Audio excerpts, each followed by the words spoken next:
Good morning friends. तो हम बात कर रहे थे 10th 2021 में आने वाले इंपॉर्टेंट 10 क्वेश्चंस की, और 10 क्वेश्चंस में 5 क्वेश्चन हमने पार्ट 1 में कर लिए हैं। अब बाकी 5 क्वेश्चन यहाँ करेंगे। ये 10 क्वेश्चन आप कर लेंगे तो आपके 4 नंबर पक्के हैं। प्रोसेस सारे यहीं पे हैं। क्वेश्चन की कंडीशन बदल सकते हैं। कंडीशन में क्या, साइन की जगह कॉस, स्क्वायर, यही सब, ठीक है। प्रोसेस नहीं बदलना है, प्रोसेस सेम टू सेम रहेगा। तो हम एक क्वेश्चन बना रहे हैं अभी, और प्रैक्टिस मैन परफेक्ट प्रैक्टिस के लिए आपको लिंक में और भी क्वेश्चन मिल जाएंगे, डिस्क्रिप्शन बॉक्स में देख लीजिएगा। आते हैं सवाल पे। सवाल है हमारा, in a triangle OPQ right angled at P। तो जैसा कि इन्होंने कहा कि एक ट्रायंगल है OPQ और P कहां पे है, राइट एंगल पे।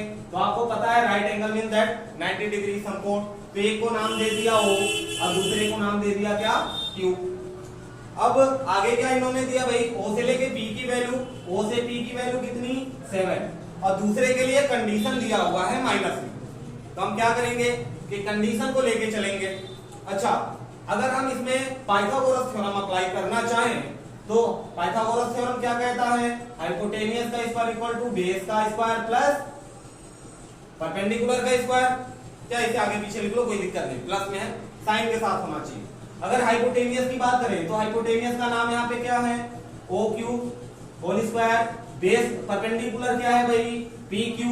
तो PQ का स्क्वायर प्लस बेस कितना है यहाँ पे, OP का स्क्वायर।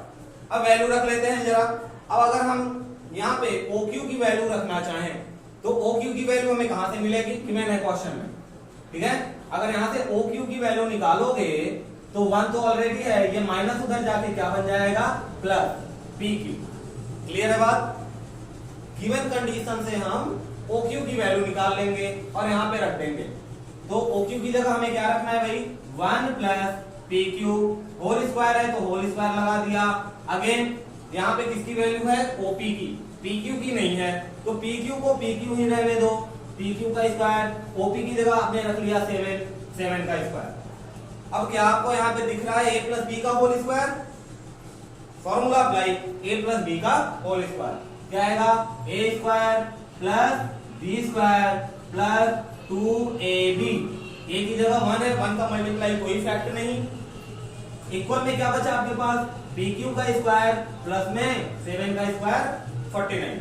क्या PQ square PQ square replace हुआ, बिल्कुल कैंसल आउट, और ये 1 उधर जाके क्या हो जाएगा, माइनस हो जाएगा। तो यहां से आपको वैल्यू मिलेगी किसकी, 2PQ इक्वल टू 1 उधर जाके माइनस हुआ 49 से, तो कितना आ गया 48। अगर हम यहाँ से PQ निकालें तो अपॉन में चला जाएगा, हमें PQ की वैल्यू मिल जाएगी कितनी 24।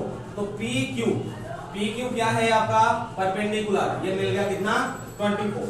अब हमें चाहिए OQ। देखो OQ तो हमने ऑलरेडी फाइंड कर रखा है PQ के टर्म में। अब PQ की वैल्यू हमने निकाली 24। अगर यहाँ पे 24 रखोगे प्लस 1 तो कितना मिल गया भाई 25। किसके बराबर, OQ के बराबर। कितना मिल गया 25। अब निकाल लो जो भी निकालना है। यहाँ पे तो साइन Q और cos Q निकालना है। अगर क्वेश्चन बड़ा हो जाए, अपॉन में दे दे, तब भी कोई दिक्कत नहीं है। आपको जिसकी जरूरत थी वो मिल गया।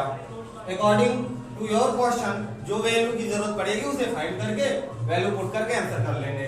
यहाँ तो सीधे सीधे आपसे पूछा गया है कि साइन Q बराबर क्या होगा और cos Q बराबर क्या होगा, ठीक है। तो साइन Q हमने पढ़ा है भाई, PBP पंडित बद्री प्रसाद हर हर बोले। तो यहां से साइन की बात करें तो साइन क्या आया, परपेंडिकुलर अपॉन हाइपोटेनियस।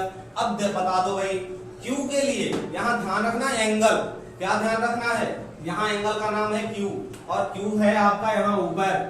आप चाहे Q को यहां लिख सकते हो, कोई दिक्कत नहीं है, आंसर वहीं आना है, चाहे यहां से फाइंड करो चाहे यहां से। लेकिन ध्यान क्या रखना है कि अगर इस एंगल की बात कर रहे हैं तो एंगल जिस बेस पे होता है, जिस लाइन पे वो बेस हो गया, और एंगल के सामने वाली लाइन, ये सामने वाली लाइन, इसके लिए इस एंगल के लिए परपेंडिकुलर हो जाएगी। तो हमें चाहिए परपेंडिकुलर, Q के लिए परपेंडिकुलर इसके सामने कितना आया 7। हाइपोटेनियस ऑलरेडी आपने फाइंड कर रखा है 25, ये हो गया आंसर। और cos Q की बात करें तो cos होता है B/H यानी बेस अपॉन हाइपोटेनियस। और Q के लिए बेस क्या होगा, जिस पर Q है, तो किस लाइन पे है Q, 24 पे, तो बेस क्या मिल गया आपको, वेरी गुड 24 अपॉन में H की वैल्यू कितनी 25। देखिए भाई ये पॉइंट नहीं है, 24 बोर्ड खराब, 24 अपॉन में 25, ये रहा आपका आंसर। ध्यान क्या रखना है भाई, ध्यान ये रखना है कि जिस एंगल की हम वैल्यू फाइंड करेंगे उसके सामने वाली साइड हमारी परपेंडिकुलर होगी, और सारा कॉन्सेप्ट आपका यहाँ पे छिपा हुआ है। पाइथागोरस थ्योरम ऑलरेडी आपको आता है, ये कॉन्सेप्ट अगर आपको पता है तो काम ओके, ठीक है। अब बनाएंगे हम इसी पे, ये माइनस वाला क्वेश्चन था, अब बनाएंगे प्लस वाला, देख लीजिए एक बार।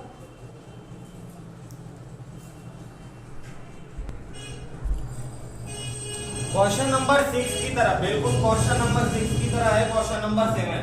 क्वेश्चन नंबर 7 क्या बोल रहा है, in a triangle PQR right angled at Q। तो जैसा कि इन्होंने कहा तुरंत डायग्राम बनाइए और राइट एंगल पे दिखा दीजिए किसको, Q को। Q पे दिखा दिया राइट एंगल पे, तो बाकी दो नाम, एक हो जाएगा P और दूसरा हो जाएगा R, PQR। चाहे P यहाँ लिखो चाहे यहाँ लिखो, कोई दिक्कत नहीं है, बस अगर यहाँ लिख लेंगे तो उस हिसाब से हमारा बेस और परपेंडिकुलर इंटरचेंज हो जाएगा। अब इन्होंने हमें दूसरी बात बता रखी है कि P से Q तक कितना है 5 सेंटीमीटर, और एक कंडीशन दे रखी है।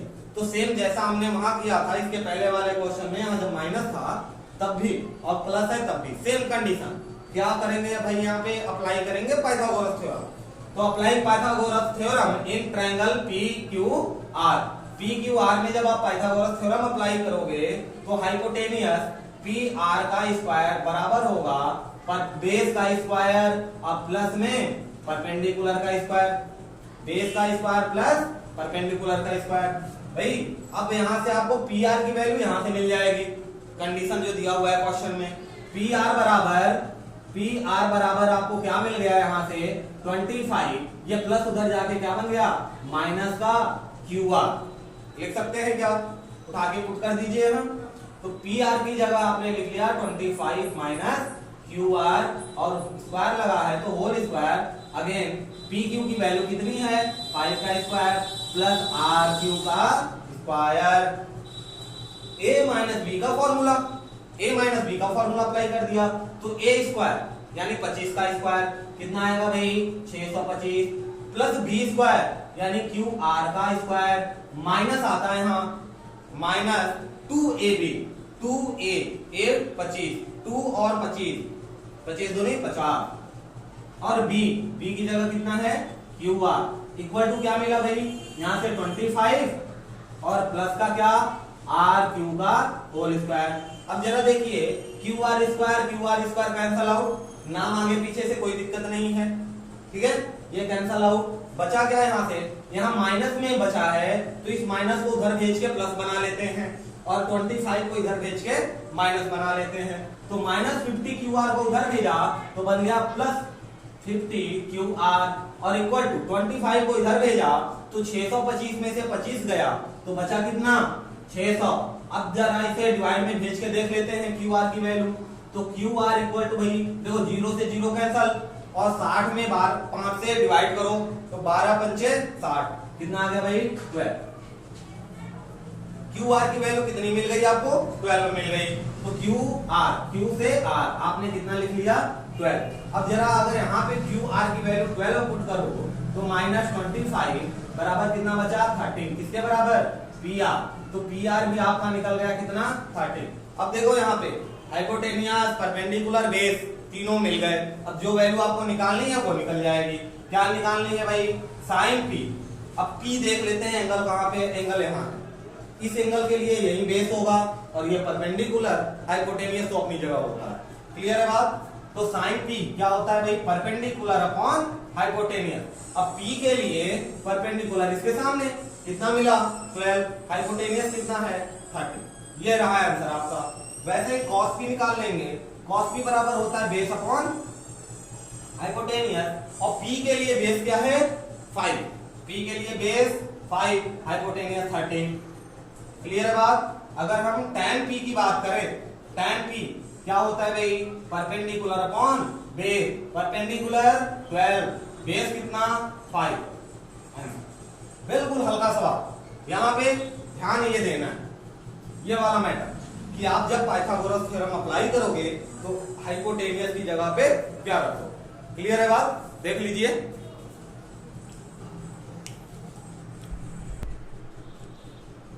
क्वेश्चन नंबर 8 है आपके पास, tan theta plus 1 upon tan theta equal to 2, find the value of tan square theta plus 1 upon tan square theta. तो बहुत आसान क्वेश्चन है, क्वेश्चन देख के घबराना नहीं है बिल्कुल। अब जो आपको दिया है उसी को लेके चलेंगे। क्या दिया है? tan theta plus 1 upon tan theta, और प्रूफ करना है किसमें? स्क्वायर में। अगर हम जरा गौर करें तो स्क्वायर कब बना?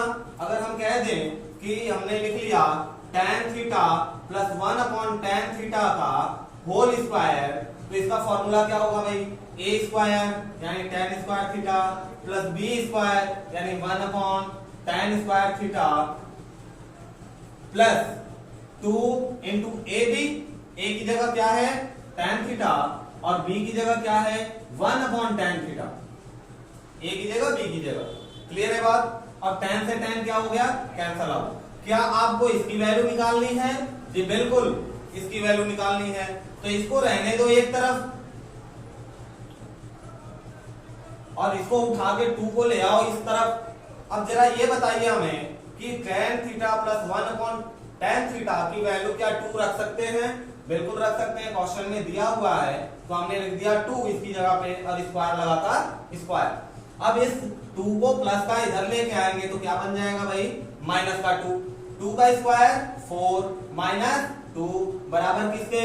tan square theta plus 1 upon tan square theta. और ये बराबर क्या आ गया भाई? कितना आया? 4 में से गया 2, किसके बराबर? इतने के बराबर। तो आप कह सकते हो कि tan square theta plus 1 upon tan square theta equal to 2। ठीक है? अब यहाँ पे देखिए वैल्यू चेंज भी हो सकती है। यहाँ पे माइनस दे दिया, लेकिन यहाँ पे माइनस नहीं रहेगा क्योंकि माइनस के भी फॉर्मूले में प्लस ही आता है। तो यहाँ पे माइनस रहेगा तो हम यहाँ पे a माइनस बी का होल स्क्वायर फॉर्मूला अप्लाई कर लेंगे, बाकी सारा प्रोसेस वही रहेगा। क्लियर है बात? 2 नंबर के लिए इंपॉर्टेंट क्वेश्चन है। इसके बाद क्वेश्चन नंबर 8 था ये, 9 और 10 2 क्वेश्चन और हैं ट्रिपल स्टार वाले। ठीक है, वहां से ज्यादा चांस है बनने का। देख लीजिए,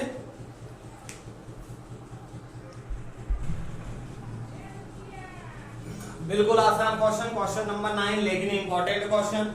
ट्रिपल स्टार जरूर मारिएगा।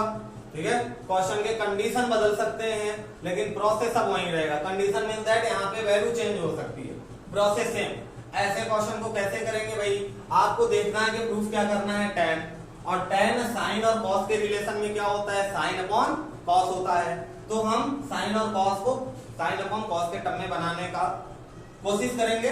तो सबसे पहला काम कि साइन को एक तरफ कर लो और cos को एक तरफ। तो हमने यहाँ पे 3 cos थीटा था लिख लिया, इधर से cos को उठा के इधर ले आए तो 2 cos थीटा इक्वल इधर आएगा तो माइनस का 2 cos थीटा हो जाएगा। और यहाँ पे ऑलरेडी पहले से क्या है? Sine theta. अब ये माइनस का 4 इधर गया तो क्या बन जाएगा भाई? प्लस का 4 साइन थीटा।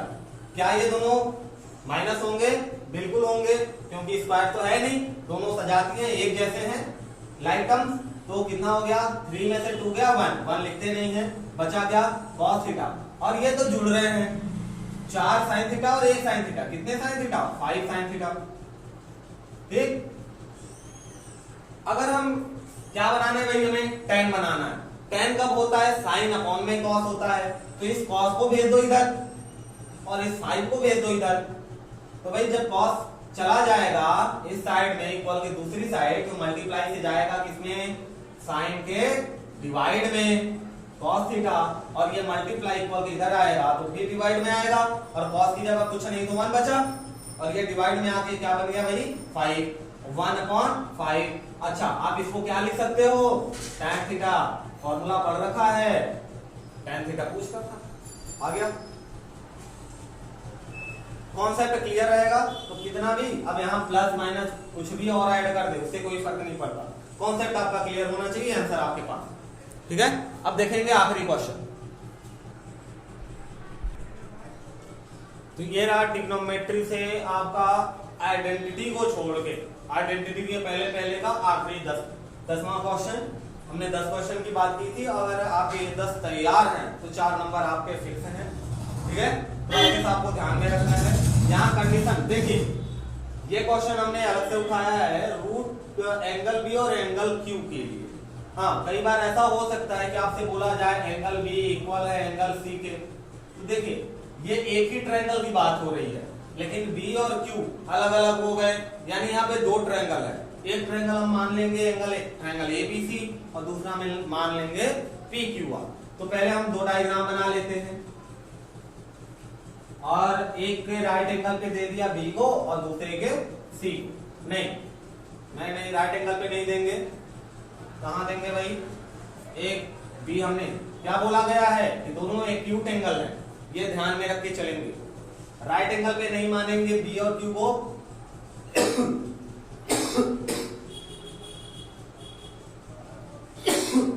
सॉरी, क्यों नहीं मानेंगे? क्योंकि कंडीशन बोल रखा है कि भाई ये एक्यूट एंगल है, एक्यूट है तो 950 से छोटे हैं, तो हमने यहां मान लिया बी और यहां मान लिया क्यू। कहीं भी दे दो ए बी सी,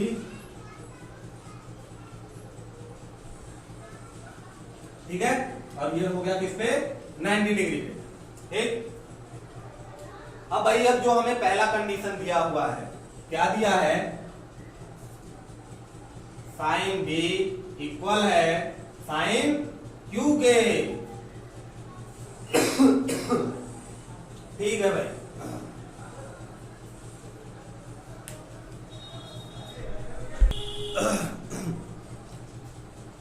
सॉरी गले में थोड़ी सी। भाई देखिए अब यहां पे हम अप्लाई करेंगे पाइथागोरस, या आप यहां पे रिलेशन ले लो लाल बट्टे कक्का का। क्या होता है भाई? पंडित बद्री प्रसाद हर हर भोले, ठीक है। साइन के लिए क्या होता है? P upon H। अगर हम पहले ट्रायंगल की बात करें और इसे दे दिया हमने नाम दूसरा ट्रायंगल, तो साइन बी आपका P अपॉन H होता है। परपेंडिकुलर बी के लिए क्या है? AC। और हाइपोटेनियस क्या है भाई? AB। अगर हम कहें कि साइन क्यू, तो साइन क्यू के लिए सेम रिलेशन क्या बनेगा? Perpendicular upon hypotenuse. और परपेंडिकुलर क्या है यहाँ पे? P से R, PR अपॉन में क्या मिल गया हमें? हाइपोटेनियस कितना? PQ, ठीक है। क्या हम इसे क्रॉस कर सकते हैं? इंटरचेंज, इसको यहाँ पे भेज दिया और इसे यहाँ, इन दोनों को आपस में कर दिया इंटरचेंज। क्यों कर रहे हैं अभी समझ में आएगा। देखिए कर दिया इंटरचेंज, AC के अपॉन में लिख दिया PR और AB के अपॉन में लिख दिया क्या? PQ। अब जरा यहाँ देखें तो AB क्या है? हाइपोटेनियस, और PQ क्या है? ये भी हाइपोटेनियस। AC क्या है भाई? AC परपेंडिकुलर और PR परपेंडिकुलर। अब जरा याद करिए ट्रायंगल वाला चैप्टर, ट्रायंगल में आपने पढ़ा था सिमिलरिटी और क्रॉन्जुएंट। क्रॉन्जुएंट कब होते हैं? सिमिलरिटी कब होती है? कंडीशन याद है? दो साइड इक्वल, तीन साइड इक्वल, या angle side angle side angle side angle. तो यहां से देखिए रेशियो हमें मिल रहा है, और रेशियो इक्वल है। किसका रेशियो? करस्पॉन्डिंग साइड का रेशियो। तो आप इसे दे दो इक्वेशन नंबर 1 और लिख दो corresponding side of ratio will equal, ठीक है। करस्पॉन्डिंग साइड का रेशियो इक्वल हो गया। इतनी बात समझ में आ रही है। अब जबकि आपने यहाँ पे साइन बी और साइन क्यू के लिए परपेंडिकुलर, हाइपोटेनियस और बेस निकाला, तो ये चीज आपको अच्छे से पता है कि ये तभी निकलेगा जब हमारे पास राइट एंगल ट्रायंगल होगा। और राइट एंगल ट्रायंगल में एक एंगल तो 90 का होता ही है। अगर हम इस डायग्राम को फॉलो करें तो हमें पता चलेगा कि angle C equal to angle R किसके बराबर है भाई? 90 डिग्री के राइट एंगलेड ट्रायंगल लिख सकते हैं। अब देखिए भाई अगर आपने ट्रायंगल 6 चैप्टर पढ़ा है तो आपको आंसर मिल गया। क्या मिला यहां से आंसर? कि जब एक साइड, दो साइड इक्वल हो, करस्पॉन्डिंग साइड इक्वल हो और एक एंगल इक्वल हो, तो साइड एंगल साइड कॉन्फ़िगरेशन से दोनों ट्रायंगल आपस में क्रैंजुएंट होंगे। अगर दोनों ट्रायंगल इक्वल हैं, क्रैंजुएंट यानी इक्वल हैं, तो इनके बाकी साइड भी बराबर होंगे और इनके अंदर बनने वाला एंगल भी आपस में क्या होगा, इक्वल होगा। ये वाली रामायण लिख दीजिएगा कि अगर ट्रायंगल इक्वल है तो इनके अंदर बनने वाले हर एक एंगल आपस में क्या होंगे, इक्वल होंगे। और ये रामायण लिखने के बाद डायरेक्ट आप लिख सकते हैं इसलिए angle B equal to angle Q. ये प्रूफ करना था। ध्यान देने वाली बात है ये दो कंडीशन, ये देखिए इसको सॉल्व करने का लॉन्ग मेथड है जो आपके बुक के एग्जांपल में दिया हुआ है ऑलरेडी। अब हमने कोशिश किया है शॉर्ट में करने का। इससे शॉर्ट में अगर 4 नंबर चाहिए तो इससे शॉर्ट में नहीं जाएंगे, थोड़ी बहुत रामायण बीच में जरूर लिख देंगे। क्लियर है। इसके बाद हम लोग देखेंगे आइडेंटिटी के, वहां से भी एक 5 नंबर का क्वेश्चन आता है। हो सकता है कि 2 क्वेश्चन आ जाए, 2 नंबर में, एक 5 नंबर में। तो आइडेंटिटी के लिए भी मेन 10 क्वेश्चन हम लेके आएंगे आर.डी. शर्मा से इसके बाद वाले पार्ट में। ठीक है, देख लीजिए। तब तक के लिए जय।